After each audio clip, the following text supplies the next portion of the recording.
Well, hello, Sheriff Matt Aller at Audrain County, Missouri. Beautiful day in central Missouri.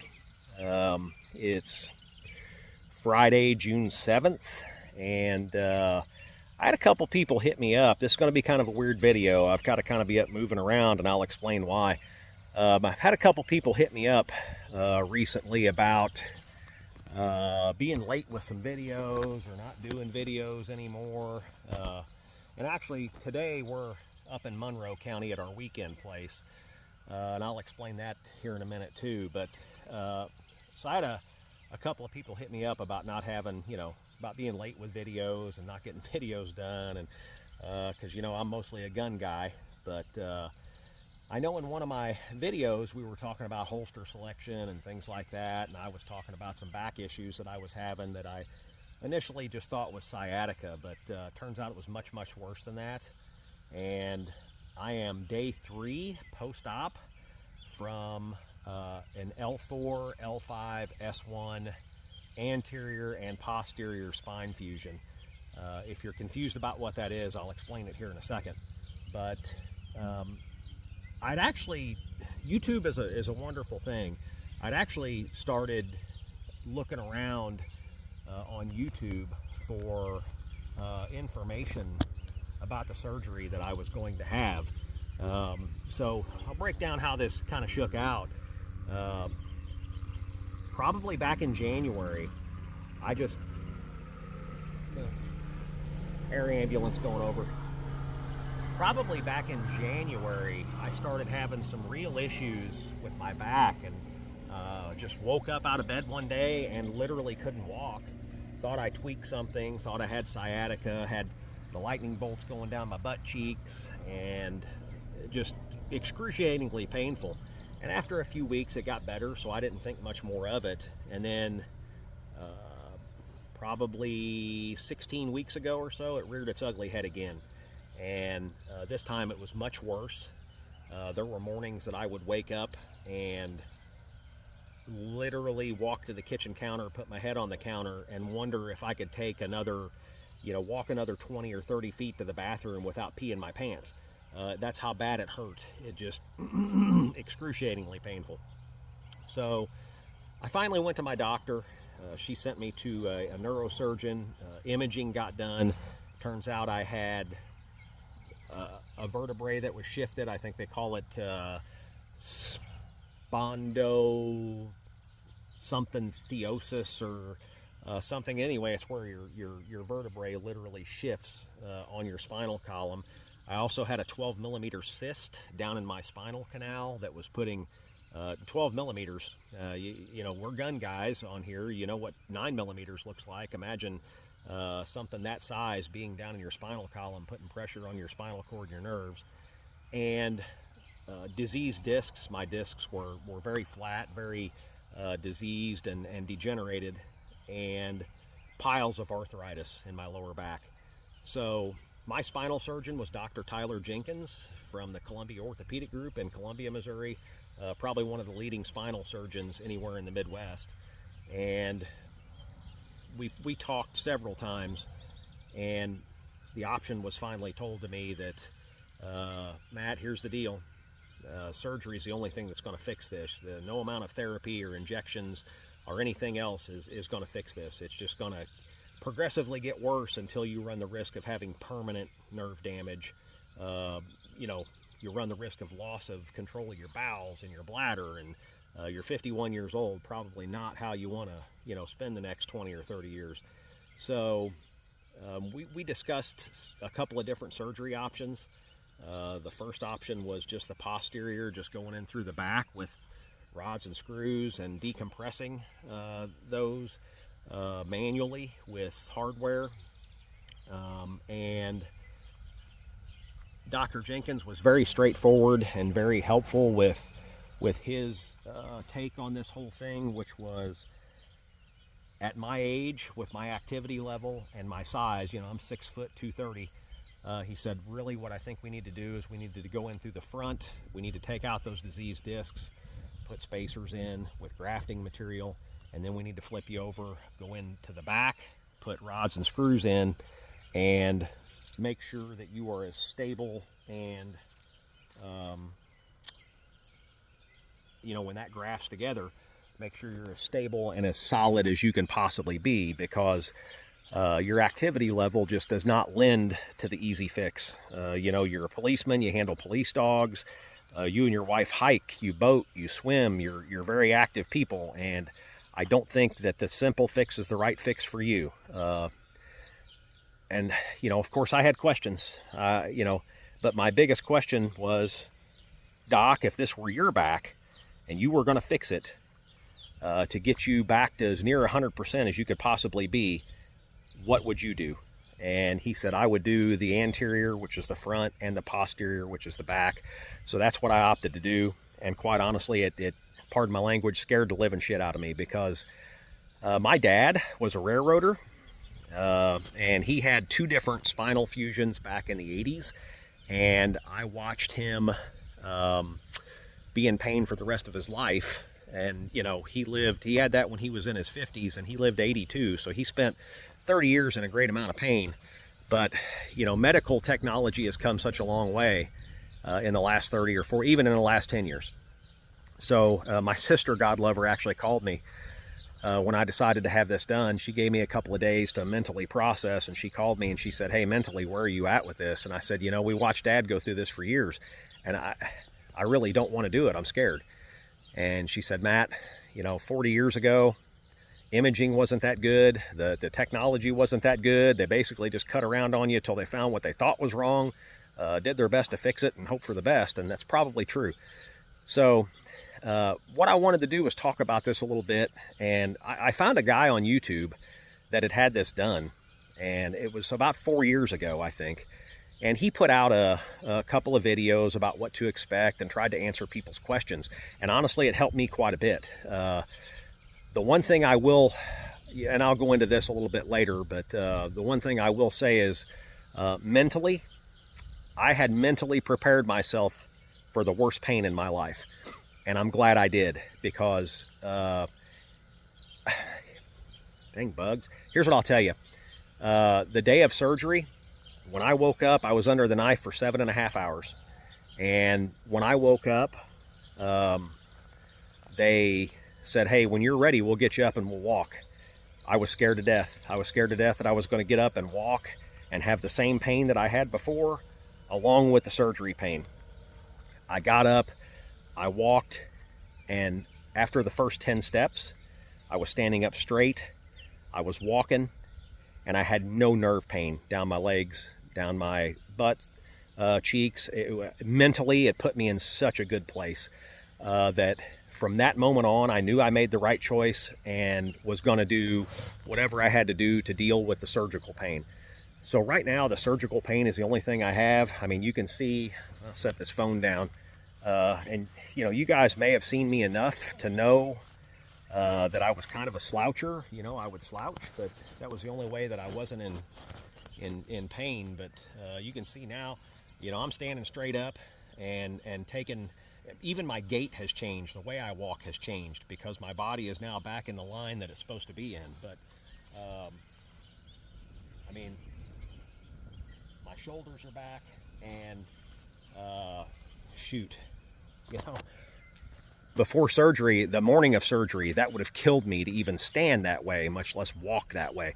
So I knew I made the right choice, and but I also mentally prepared myself for the suck factor of the surgery pain, which, you know, that's what I'm going to talk about a little bit. So I was talking about this guy that had this YouTube channel, and I think it's called Fused Life. So he went through, I think, maybe once a week and just gave updates up to, he might have done it up to like 6 months or something. I don't remember. I don't know that I'll do it that long, but I'll be happy if you drop a, you know, if you got questions, if you're going to have this done, drop a question in the comment section, and I'll be happy to try to answer it for you, at least with my experience. Now, everybody's different. And one thing I noticed when I went through his page was, you know, he talked about the pain and the surgical pain and all the things that came along with it.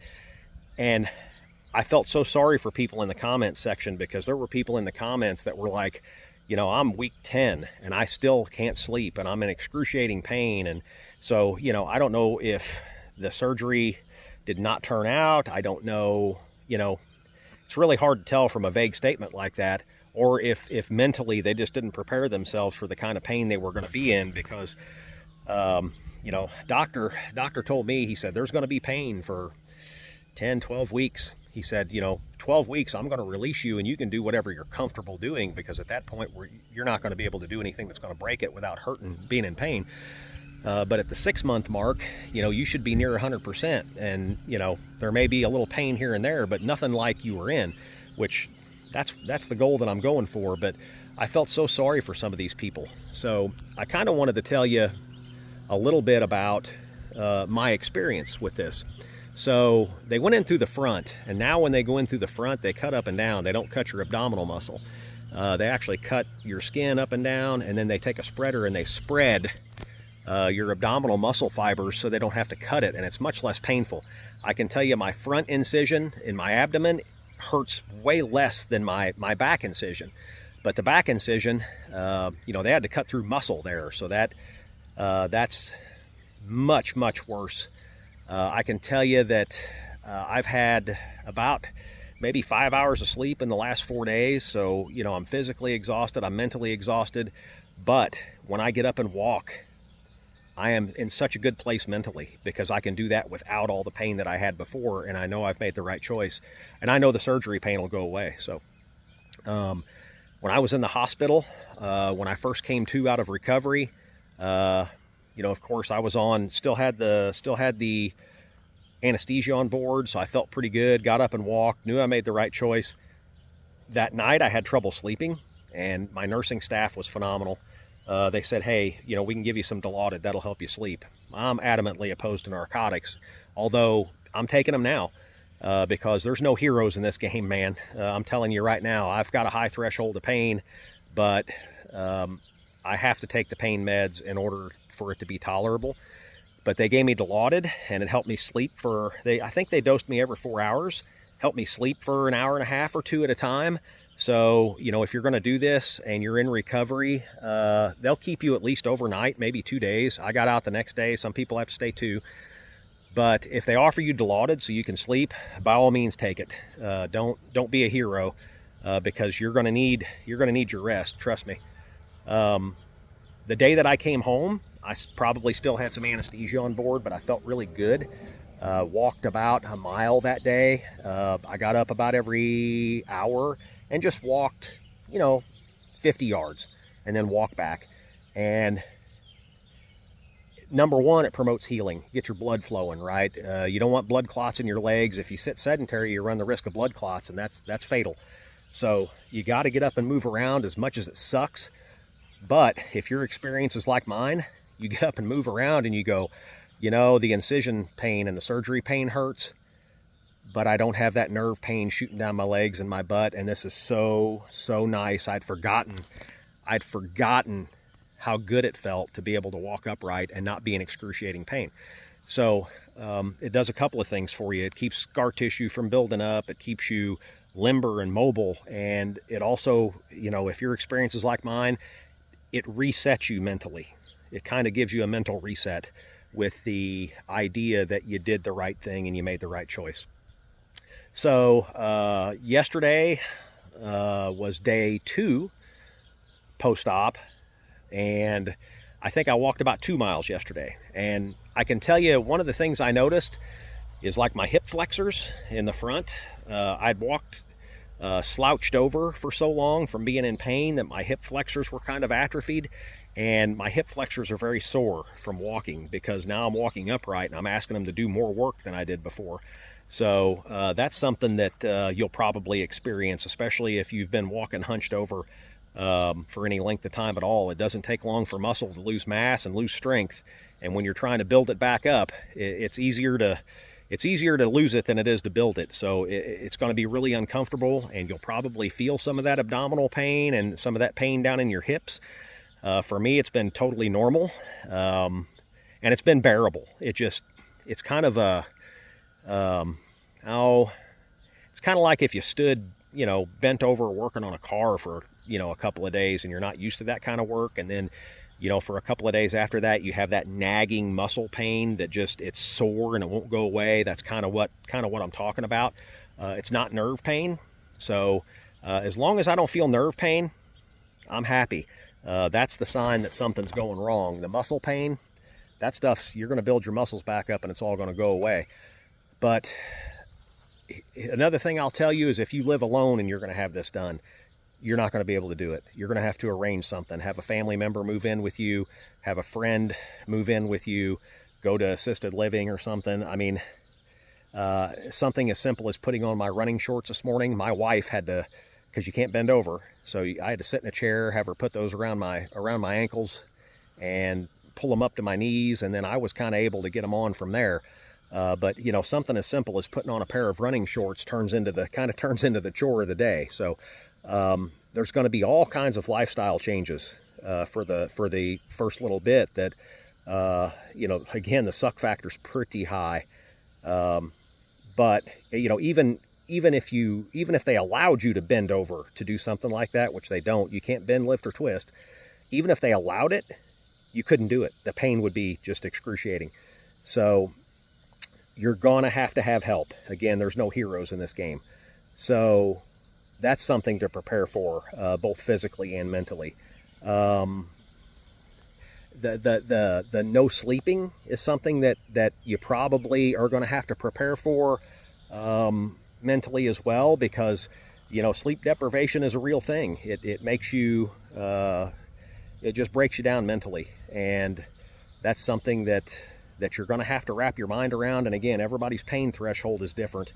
Mine's pretty high, but I can tell you that not sleeping has been horribly bad mentally for me. However, again, when I get up and walk, that's when I go, okay, I'm going to take a short walk. And after about, you know, the first 10 or 12 steps, I go, this is so nice to be able to do this, not hunched over and not in excruciating pain, because the pain of standing up straight and walking prior to this surgery was much worse than the surgery pain, I can promise you. So if you got any questions, drop them in the comment section, and I'll do my best. I can't possibly answer every question that everybody has, and I'll try to do, you know, one of these updates as things change, as time goes on and things get better, or you know, who knows, maybe things get worse. You know, I have no idea yet, but if I can help somebody else along this journey, because this is a life-changing, kind of a life-changing event. And if I can help somebody else through this by answering questions and kind of helping you know what to expect and what to prepare for, I'm happy to do it. My hope is that at 12 weeks, things are healed up enough that I get released to do whatever I'm comfortable doing. And then by 6 months, the estimation is I should be somewhere between 95 and 100%. So I'm really looking forward to that, and, you know, really praying that it turns out that way. But I'm going to post a picture. I think I said this. I'm going to post a picture of the hardware that's in my back so you can kind of get an idea. It doesn't look unpainful, I'll tell you that. When I first saw it, I was, you know, I was like, oh my gosh, that stuff is actually in my spine. It's scary to look at. But in the long term, once that stuff fuses and becomes solid, according to the doctor, after 6 or 7 months, it's going to take some kind of unusual trauma to break what we have put together. It's going to take a car crash. It's going to take, you know, a horrible fall of some sort, something totally out of the ordinary to really screw this up. So that's the goal. And again, if you got questions, throw them in the comments about this surgery and about, you know, what my experience with a particular thing was, or even if you have a comment about your experience, feel free, because this is absolutely designed to do nothing but help people who may be considering having this done know what to prepare for. And like I said, I can't possibly answer every question. I don't even know what your questions might be, but if you have a question, ask it, and I'll tell you what I know at this point, and then we'll go from there. But Sheriff Matt Allard, Audrain County, have a great day, and look forward to talking to you again soon.